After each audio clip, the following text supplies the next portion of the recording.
Assalamualaikum warahmatullahi wabarakatuh. Saya Vina Melia Putri dengan NPM 223100053 akan menjelaskan tentang materi 2.6 yaitu turunan tingkat tinggi.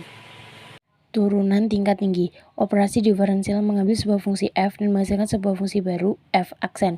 Jika f aksen sekarang kita diferensikan, kita masih tetap menghasilkan fungsi lain. Dinyatakan oleh f2 aksen dan disebut turunan kedua dari f. Pada gilirannya, dia belum diferensikan lagi. Dengan demikian menghasilkan f3 aksen yang disebut turunan ketiga dari f.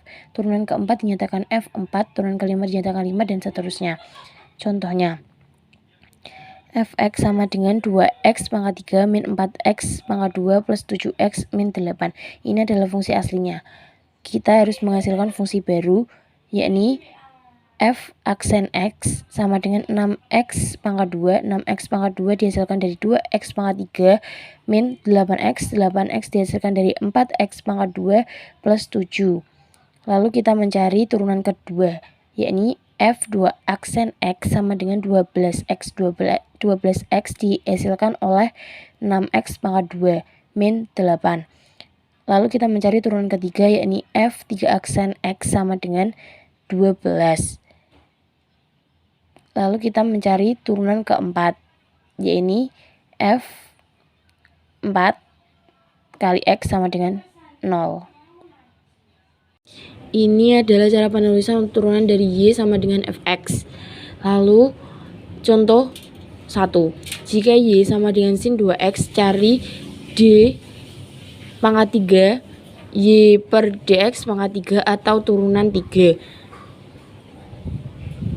Lalu turunan keempat y per dx pangkat 4 dan turunan ke-12 yaitu d pangkat 12 y per dx 12. Ini adalah turunan pertama. dy per dx sama dengan 2 cos 2x.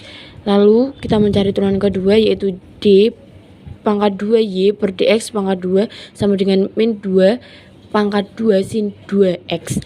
Turunan ketiga, d pangkat 3y per dx pangkat 3 sama dengan min 2 pangkat 3 cos 2x. Turunan keempat, d pangkat 4y per dx pangkat 4 sama dengan 2 pangkat 4 sin 2x. Turunan kelima yaitu 2 pangkat 5 sin 2x. Turunan ke-12 yaitu d pangkat 12 y per dx pangkat 12 sama dengan d pangkat 12 sin 2x. Contoh kedua, sebuah benda bergerak di sepanjang garis koordinat sehingga posisi S memenuhi S sama dengan 2t pangkat 2 min 12t plus 8, di mana S diukur dalam cm dan 1 dalam detik dengan T lebih dari sama dengan 0. Tentukan kecepatan benda ketika T sama dengan 1 dan ketika T sama dengan 6. Kapan kecepatannya 0, kapan kecepatannya positif. Jadi, jika kita menggunakan lambang V kali T untuk kecepatan pada saat T, maka V kali T sama dengan ds per dt sama dengan 4T min 12. Jadi V 1 sama dengan 4 kali 1 min 12 sama dengan min 8 cm per detik. F6 sama dengan 4 kali 6 min 12 sama dengan 12 cm per detik. Kecepatan 0 ketika 4T min 12 sama dengan 0 yaitu ketika T sama dengan 3. Kecepatan positif ketika 4T min 12 lebih dari 0 atau ketika T lebih dari 3. Skema diperhatikan dalam gambar 1. Nih. Tentukan saja benda tersebut bergerak di sepanjang sumbu S, bukan pada jalur berwarna di atasnya, tetapi jalur warna memperlihatkan apa yang terjadi pada benda itu. Di antara T sama dengan 0 dan T sama dengan 3, kecepatan negatif benda bergerak ke kiri atau mundur. Pada saat T sama dengan 3, dia diperlambat ke kecepatan 0. Kemudian mulai bergerak ke kanan ketika kecepatan positif. Jadi kecepatan negatif berkorespondensi dengan bergerak ke arah berkurangnya S. Sekarang kita memberikan tafsiran fisik mengenai turunan kedua d pangkat 2 S per dr dt pangkat 2. Tentu saja ini hanya turunan pertama dari kecepatan. Jadi ia mengukur laju perubahan kecepatan terhadap waktu yang mempunyai nama percepatan. Jika percepatan dinyatakan oleh A, maka A sama dengan dv per dt sama dengan d pangkat 2s per dt pangkat 2. Dalam contoh 2, S sama dengan 2 dt min 12t per plus 8. Jadi V sama dengan ds per dt sama dengan 4t min 12. A sama dengan 2 pangkat 2s per dt pangkat 2 sama dengan 4.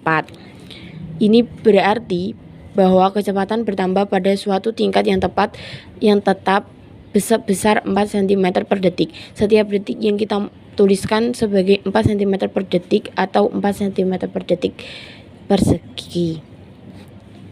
Contoh ketiga, sebuah benda bergerak di sepanjang garis koordinat mendatar sedemikian rupa sehingga posisinya pada saat T dinyatakan oleh S sama dengan T pangkat 3 min 12T kuadrat plus 36T min 30. Di sini S diukur dalam desimeter dan T dalam detik. Kapan kecepatan 0, kapan kecepatan positif, kapan titik itu bergerak mundur yakni ke kiri, kapan percepatannya positif. Jadi A, V sama dengan ds per dt sama dengan 3t kuadrat min 24t plus 36 sama dengan 3 kali t min 2 kali t min 6. Jadi V sama dengan 0 pada t sama dengan 2 dan t sama dengan 6. Untuk B, V lebih dari 0 ketika t min 2 kali t min 6 lebih dari 0. Jika mempelajari bagaimana memecahkan persamaan kuadrat dalam subbab 0.2, penyesalannya adalah t kurang dari 2 atau t lebih dari 6 atau dalam notasi interval min tak hingga, 2. Contoh 4. Dari puncak sebuah gedung setinggi 160 feet, sebuah bola dilempar ke atas dengan kecepatan awal 64 feet per detik. A. Kapan bola mencapai ketinggian maksimum? Penyelesaian. Misalkan T sama dengan 0 berkorespondensi dengan saat pada waktu bola dilempar, maka S 0 sama dengan 160 dan V 0 sama dengan 64. V 0 positif karena bola dilempar ke atas. Jadi S sama dengan min 16T kuadrat plus 64T plus 160. V sama dengan ds per dt sama dengan min 32T plus 64. A sama dengan dV per dt sama dengan min 32. Soal B. Berapa ketinggian maksimumnya? Pada T sama dengan 2, S sama dengan min 16 kali 2 pangkat 2 plus 64 kali 2 plus 160 sama dengan 222 feet. Soal ketiga, kapan bola membentur tanah?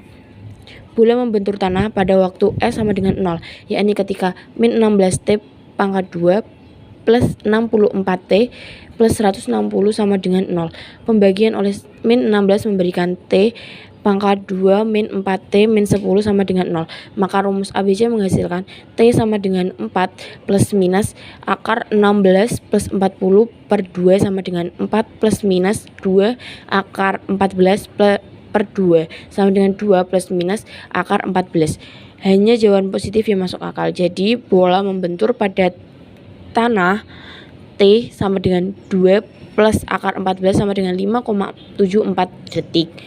Soal D, dengan laju berapa bola membentur tanah? Pada T sama dengan 2 plus akar 14, V sama dengan min 32 kali 2 plus akar 14 plus 64 sehingga min 119,73. Jadi bola membentur tanah pada laju 119,73 feet per detik. Soal E. Berapa percepatan pada T sama dengan 2? Percepatan selalu min 32 feet per detik. Ini adalah percepatan gravitasi di dekat permukaan laut.